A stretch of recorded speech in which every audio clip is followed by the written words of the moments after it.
Start recording, stop recording, speech off. Hi guys, it's Rainbow Breeze, and I'm going to be reacting to Magpie Pony's Pinkie Tales. They're a lot of fun. Let me find which one I'm looking for first.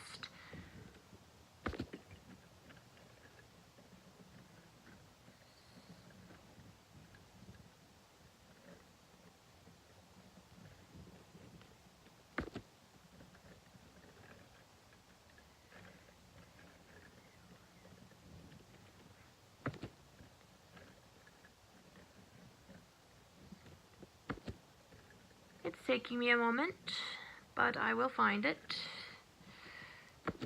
Sorry.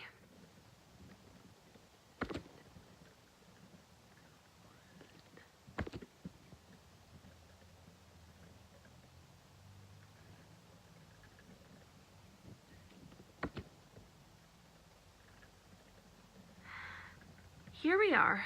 Applejack and the Beanstalk was the first one released in Magpie's Pinkie Tales. So let's see and give this a watch, It will take a moment to load, but I think everyone will like it.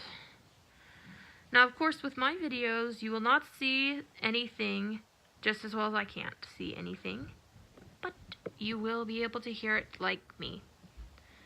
That is why my camera is not viewable, but you will hear my reactions. So it's more of a blind commentary, if you will.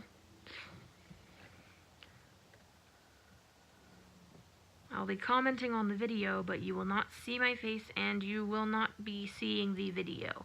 You'll be hearing it.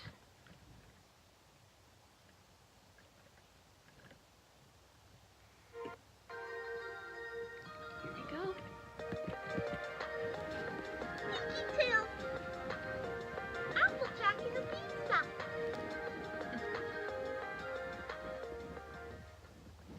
Hey there, Pound and Pumpkin. Are you superly duper excited for your bedtime story tonight? It's a good one. It's all about this pony and this plant and this huge... Well, I'll just get to it. Once upon a time.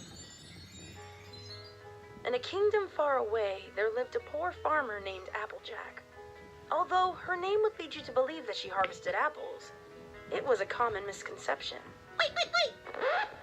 Misconception is quite a big word. You could just say incorrect. That's a big word too. Mistake?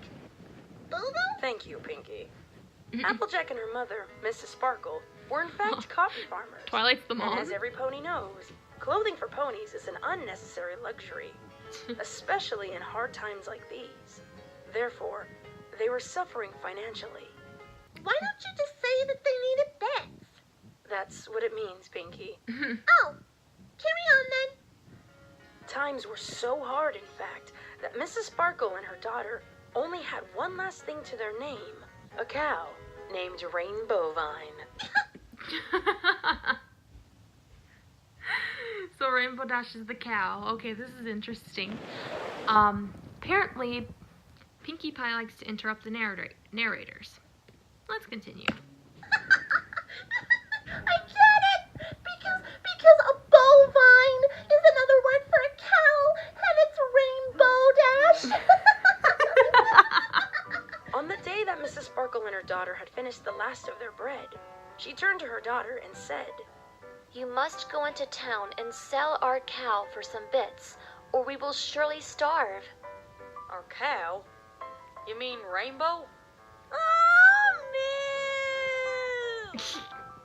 Don't dawdle, Applejack, and don't stop for anything on your way. Except no less than 10 bits for her. So with Rainbow Vine in tow, Applejack made her way along the worn path towards town. Moo! Only 10 bits for a cow? How much would that buy you? So is that all you can say then? Moo? Well, howdy there, and hello to you, fellow traveler. Sounds like Flim and talking Flam. sales pony and his brother said, approaching Applejack with friendly yet somehow still sinister smiles. Ah. Let me guess. You're interested in the cow. Mighty fine beast you got there. If you're looking to sell, I'm sure we can take it off your hooves for, say, 5 bits. 5 bits? Aren't you supposed to be tricking me into selling her for some magic beans? Applejack. Magic beans? One of the brothers said, Giving away the plot. then turned to the other. Why, of course we have ourselves some magic beans. Magic to its finest. The other brother agreed. Of course, these here are precious beans, and we wouldn't part with them for just anything. Do we gotta trade or what? Deal. Really? I mean, no! Rainbow Before broke out another of character. word said, the pair of ponies had vanished with Rainbow Vine, leaving poor foolish Applejack with 3 lousy and ordinary beans. They're supposed to be magic beans. Pinkie. Ah, yes, of course, Pinkie. 3 lousy and magical beans. Better. When Applejack proudly presented the beans to her mother, however, Mrs. Sparkle was far less than pleased. Beans? Beans? I sent you into town for bits, not beans. We cannot live on 3 beans, Applejack. What were you thinking? Ooh. I'm just doing what's supposed to be done, and I know for a fact this story has the cow traded for beans. Worthless. Mrs. Sparkle exclaimed, tossing the beans from her hoof into the dry, brittle yard just outside the window. Well, maybe you could use your alicorn magic to make them into magic beans. Why in the world is the mama an alicorn and the daughter an earth pony? Just curious. Don't know what you're talking about. There's no such thing as magic beans. End of story. Now off to bed with you. I will have to come up with another plan to get food in this house. Ooh. What Mrs. Sparkle didn't know was that the beans she had unknowingly planted were in fact magical, and by the full moon's light, they took root in the hard soil and sprung up into a beanstalk that soared into the sky Oh. and pierced through clouds. When morning finally came, Applejack and her mother gazed in awe at the beanstalk, letting their imaginations run wild with the possibilities of where it would lead. Maybe I should climb it. Are you sure, Applejack? It looks rather dangerous. Yes. Dangerous? How is this dangerous? There's a spiral ramp conveniently wrapped around the beanstalk leading all the way up. Please be careful, my daughter. Mrs. Sparkle said, embracing Applejack. Don't chip a one hoof final while time climbing. Before Applejack began the climb. Honestly, the least these storytellers could do is write in a proper challenge. What, do they think I can't climb a beanstalk on my own? Applejack ranted just before she broke through the cloud cover. Well, that was fast. Applejack added, taking a look around, and discovered an entire world above the clouds that no pony would have ever dreamed. Wait, am I expected to walk on this here cloud? I'm still just an earth pony, you know. Can't do that sort of thing without Twilight's magic. Oh well. Applejack took a wary step onto the cloud, and found, much to her surprise, that it was firm as solid ground. She wandered away from the beanstalk, and took note of the strange plants, which seemed far larger than those back in Equestria. Even the blades of grass could tower over her in some places. After wandering for a few minutes, Applejack came upon a giant building, and her eyes widened as she beheld it. Bakery? It's a giant bakery. Gee, I wonder who could possibly live in a giant bakery in the sky. Still, she knew that bakeries had all manner of wonderful things to eat, and that Sarcasm. perhaps this was the answer to all of her problems.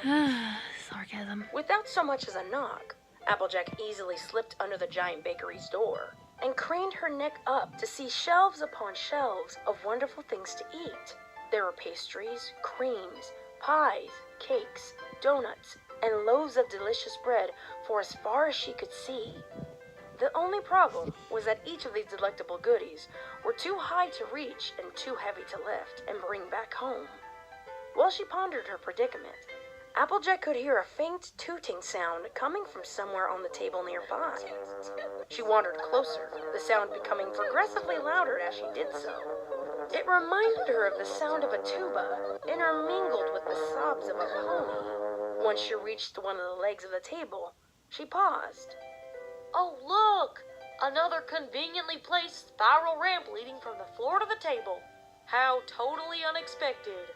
Applejack climbed the leg of the table, and once she reached the top, she saw an array of wonderful sugary things to eat. There were jellies as tall as buildings, and pies as wide as farmland, cakes as deep as ravines, and all manner of candies scattered about in a chaotic fashion. She was so overtaken by the sight that she nearly forgot the reason she had climbed in the first place. It wasn't until she heard another loud and out-of-tune tuba tune that she continued her pursuit of the sound. When she turned the corner, Applejack saw what she believed was just a regular tuba slumped against a piece of blueberry pie. What she didn't realize was that the tuba itself was moving and sobbing as it made its off-key noises. Everything all right there, miss? Toot! Oh, don't start at me like that, darling. I hate tooting in front of guests. Okay. Are you supposed to be a magical talking tuba? Yes. Oh, woe is me. Toot! Oh, boy. I thought you were supposed to be a harp. Isn't it a magical singing harp? A harp? Oh, I wish it were so, darling. Toot! But instead, I am stuck as a dreadful tuba making all kinds of terrible toot noises. Oh, but where are my manners? Hello there, young traveler. I am Raritoot. Raritoot. Really? Okay. Yes, really. And I am dreadfully sorrowful. Well, go on. Ask me why I'm sorrowful. Why are you sorry? Because I am a captive in this dreadful place, forced to play music, party music, for the wicked giant's many parties. Toot! I would rather be playing classical pieces and sounding as light as a lute, but no, I am stuck playing such tunes as Every Pony Dance Now, or the tuba rendition of the Macarena. Raritoot cried, and with each sob, she let out another dreadful tooting sound. Applejack winced at the sound and covered her ears. At this point, she would say anything to make the awful noises stop. Well, how's about I help you escape then? You would do that for me? Oh, how wonderful! Toot! We've become the best of friends, you and I. Perhaps you could learn to play the violin or the cello, and then we could perform concerts together and... Whoa now, wait just a minute. I said I'd help you escape. I never said you could come home with me. But I have nowhere else to go. Oh, Toot, Toot. You simply must take me with you. I don't know. I can surely make it worth your while, darling. And how's that? I know of a magical tree that the giant keeps, which bears fruit of the golden apple, each one 24 carats at least. They're mighty delicious, darling, if used the right way. Though I suppose they could be sold for profit, too, if you so desired. Golden apples! So that's why I've been led here. Show me the way, Raritoot. And then I can come with you? Sure, why not? I can shove the golden apples in my ears to drown out the tootin'. Oh, this is positively marvelous! Could you try not to do that, please? I'll do my best, darling, but I am a tuba after all. It's in my nature. Follow me then. Oh, and don't eat any of the food or there will be drastic consequences. What kind of consequences? Let us hope you don't find out. Come along! Applejack followed after Raritoot. Her interest had certainly been piqued. Why would taking a bite of food be so wrong? At first, it was an easy request to follow, but with each new delicious treat after another, they became more and more tempting. It seemed to Applejack that each new dessert was better than the last, and her stomach grumbled each time she avoided taking a bite. She hadn't eaten since the day before, and even then it was a meager meal at best. Still, Applejack did as Raritoot had advised, until she caught sight of the most amazing dessert she had ever seen and smelled. What is that? Why, it's a golden apple pie, of course. Made from the apples of the tree we are seeking. Golden apple. Applejack trailed off, her hooves unconsciously walking closer to it. Here we are, darling. The tree is just around the corner. What are you doing? Toot! Raritoot screamed with a loud toot of distress. Applejack had wandered over to the pie, her eyes transfixed on its golden filling. Her mouth watered, and her stomach grumbled loudly. And though she could hear Raritoot's annoying and loud warnings not to, Applejack leaned in and took a bite. It was the most amazing pie she had ever tasted, and she buried her face into the pie for another bite. Without missing a beat, the giant door burst open, scaring Applejack so much that she leaped into the golden pie to hide. Standing at the door with a large grin on her face was none other than Pinkie the giant. Oh.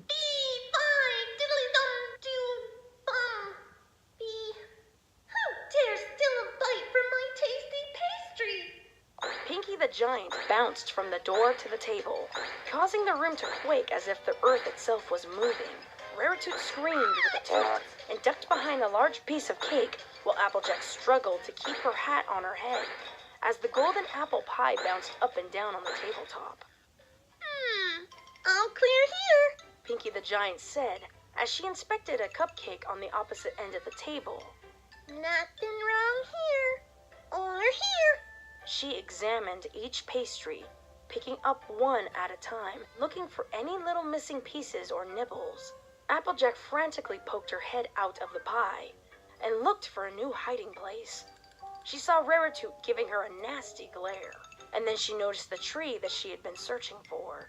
It was no more than 50 yards from the pie, with a yellow trunk and light pink leaves, and on each of the many branches hung a bright golden apple. Although the room was shaking with every bounce from the giant, Applejack could have sworn she saw the tree shaking in fear all on its own. My prized pie. Pinkie exclaimed, pulling the golden apple pie to her nose to smell. Applejack shouted, "Whoa!" falling with a splat back into the pie. What? My pie can talk? Pinkie cried, dropping the pie onto the table and causing many other desserts to fall over. Oh, say something else, oh magical deliciousness. Applejack coughed and popped her head out of the pie, gasping for air before she met the gaze of the rather disappointed giant. Aw, you're not a talking pie at all. You're just a pie thief. Ooh. Pinkie the giant said, reaching down with her hoof and scooping Applejack out of the pie. Applejack was barely able to grab her hat in time and cringed when she put its wet stickiness back on her head. Who are you? And what do you want with my desserts? You don't know who I am, Pinkie? Of course I don't, Applejack. This is the first time I've ever seen you before. But you just said... It doesn't matter anyway. You have defiled my greatest work, and now you must pay. Tuba! Yes, Miss Giant? Play me a tune. An old western kind of tune. Seeing this pony in a hat gives me a great idea. Before Applejack could wonder what Pinkie the giant could possibly be planning, she found herself in another corner of the bakery where a collection of pony-sized toys strewn about the countertop. Within a flash, Applejack was redressed in cow pony boots, a white hat, and a vest where a cheap but golden sheriff star was pinned.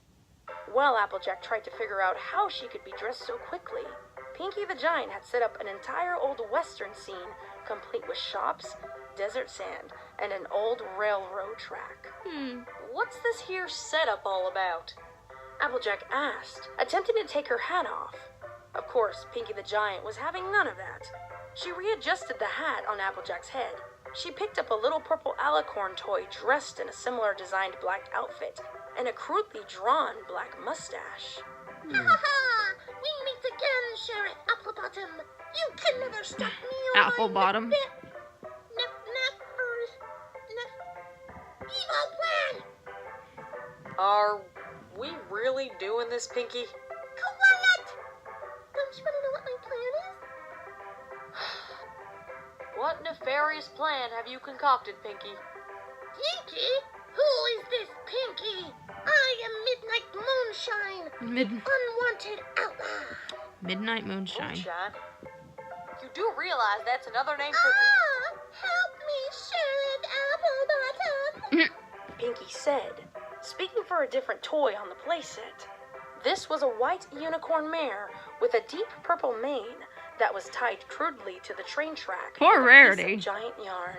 Ha ha ha! Save her if you can, Apple Bottom! And while you do, I will rob the cookie bank! No pony can stop me! The cookie bank. Applejack looked from Pinkie to the toys that were roughly her size. Oh boy. I don't have time for this. Pinkie lowered her head and rested it on the table, looking Applejack in the eye, glaring darkly. What did you say? I said, fret not, miss. Rarity. Oh, so we're not changing her name then? Nothing else fit right. Nah. From across the way, Raritoot made an unimpressed tooting sound. Toot. Yeah. Miss Alright. Rarity then. I shall save you. Applejack sauntered towards the Rarity doll. It too was dressed for the part, wearing a red frilly gown and a hat that she was sure that real Rarity would never dare to wear. She bit down on the yarn and pulled, wondering what the catch was. That was, of course, when Applejack caught sight of a toy train heading her way. Hurry, Miss Applebottom! Really? Hurry! Hurry! Hurry! Concern it, I'm doing my best.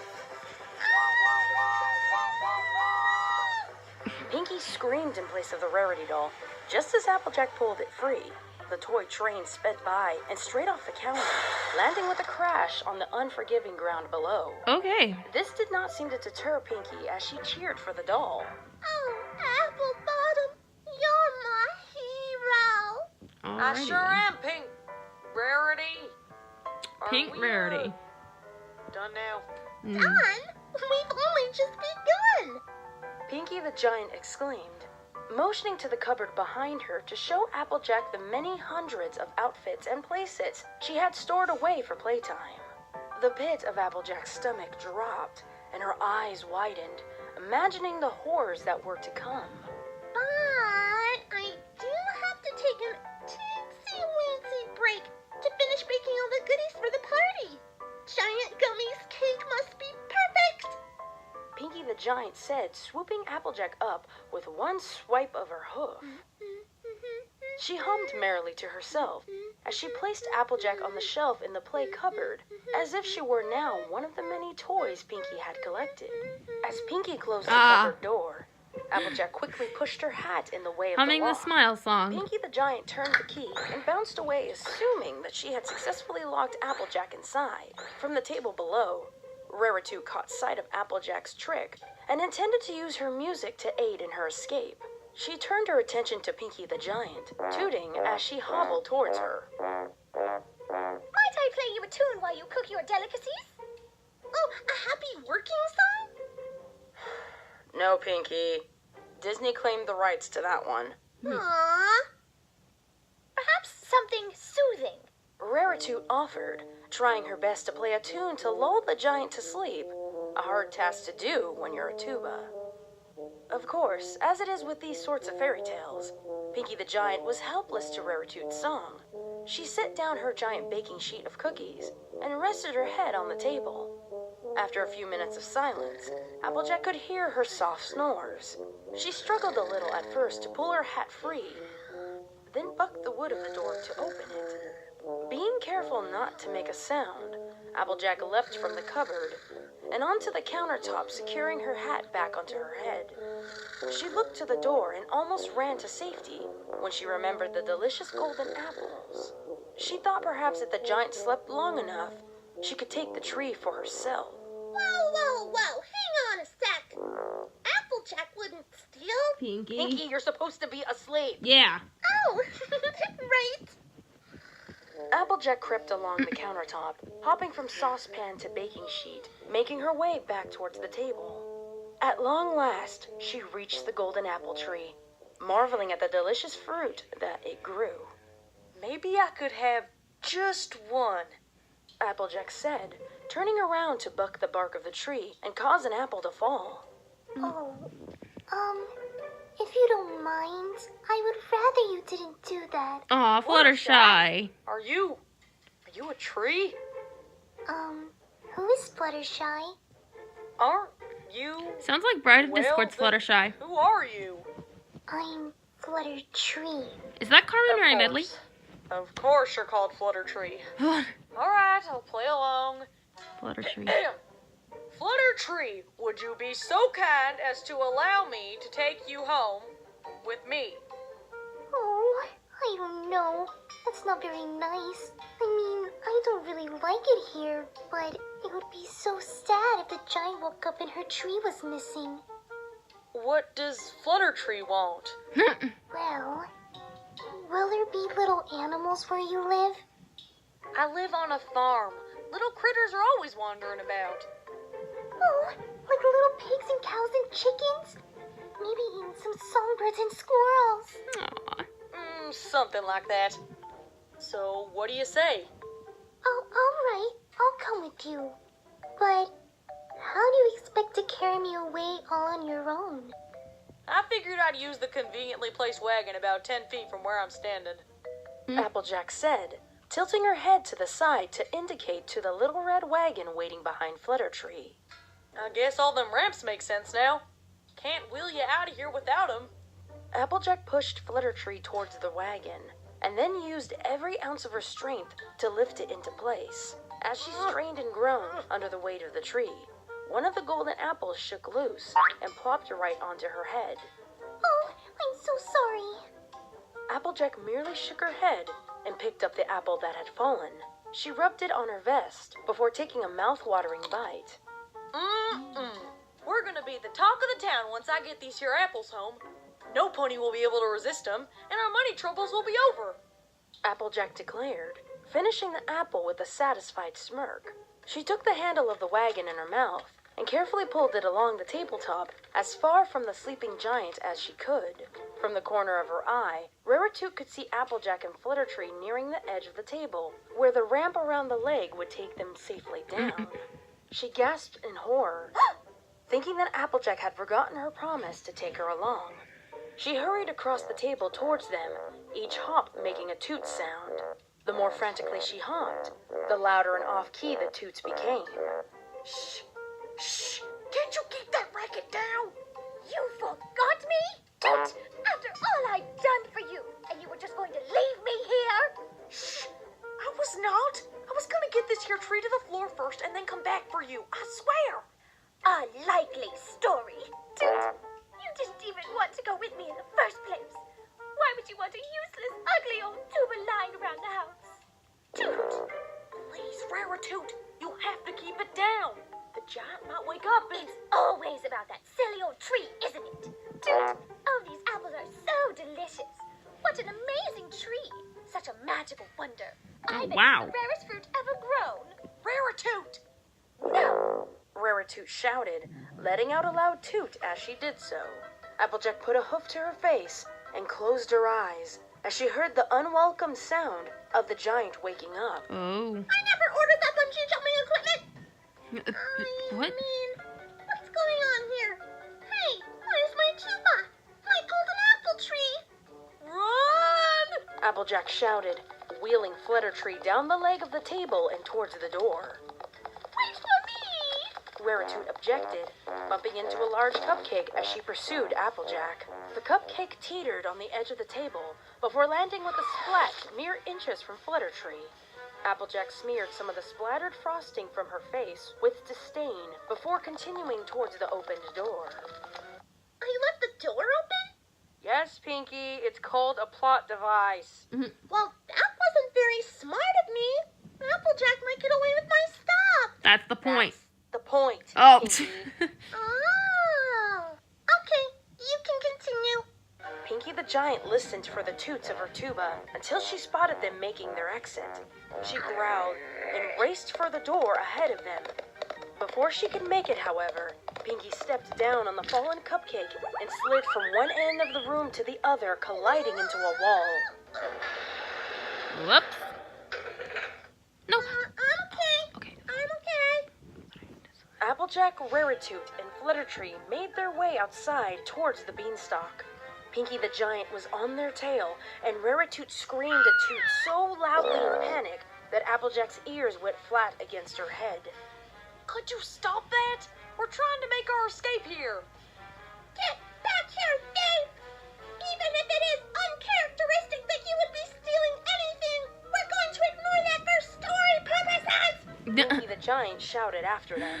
Oh Applejack boy. bucked Raritude up into the wagon, alongside Fluttertree, then got behind the wagon and pushed it. What are you doing? Hang on, Miss Tuba. We're in for a ride, Applejack said, pushing the wagon onto the beanstalk and then hopping into it herself. With a loud "Yee-haw!" the three of them rolled down the beanstalk ramp, Raritude screaming the entire way down. Mrs. Sparkle had waited half the day for her daughter to return. Yeah. She looked up at the beanstalk curiously when she heard a strange sound of a screaming tuba. Much to her surprise, Applejack and her two new companions rolled off the beanstalk, missing the house to land in the dead cotton fields. Twilight, the axe, quick! From the clouds above, Pinkie the Giant waited at the top of the beanstalk and watched Applejack make her descent. Hold on. Why are you waiting, Pinkie? Shouldn't you be pursuing them? Oh, that would be silly. I'm a giant and I could have caught up to them in 2 bounces. Not to mention I could climb down much faster than a rolling wagon before she even had a chance to find an axe. So you're just going to wait here for her? Yep. It's a pretty big plot hole in the original story if you ask me. Once Applejack's axe began chipping away at the beanstalk, Pinkie the Giant resumed her chase, sliding down the beanstalk like it was a fire pony pole. Before she could reach the ground, however, Applejack's axe had cut clean into the beanstalk and the entire plant toppled to the ground.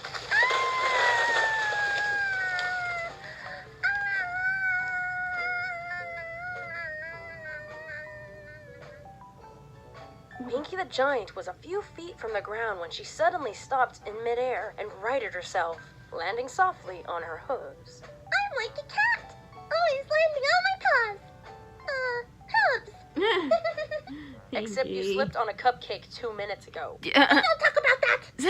Once on the ground, Pinkie the Giant spotted the only living creature in sight. It was a brightly colored cow with rainbow hair. She shook on her hooves when she looked up at the giant, too shocked to run. Oh my goodness! It's a rainbow vine! I bet I can get her to milk me rainbow milk too! And I can make rainbow butter, rainbow cake, rainbow pudding. Pinkie the Giant leaned down and swooped up the cow. Who needs some crummy old golden apples anyway? This is so much better! Pinkie the Giant grabbed a tuft of cloud passing by and fashioned it into a flight of stairs. She hummed a merry tune to herself as she bounced back up to her home in the sky, drowning out the frantic mooing of Rainbow Vine as she went.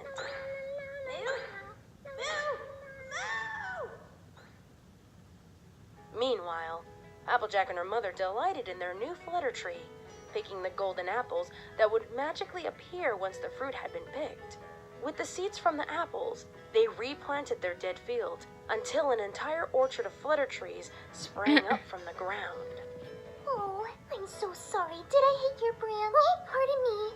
I'm sorry. Could you take a few hops to the left, please? I'm sorry. You're resting on my root. Oh, my bad. Oh, look, a little blue jay. Where? Oh, these animals are so cute. Oh, he's so cute. Move a little, please. Oh, he's so adorable. Isn't it? Oh, pardon me. My bad. Oh, look, a little these animals are so cute. I'm sorry. Raritude spent her time playing songs for Applejack and Mrs. Sparkle as they harvested their new crop, whether they liked it or not. And with the money they earned making golden apple products, they were finally able to pay off their debts and live a comfortable life. The end. Good night, Pound. Good night, Pumpkin. Sweet dreams, my little ponies. And a good night to you too out there. Hope to see you next time for some more Pinkie Tales. Well done, Magpie.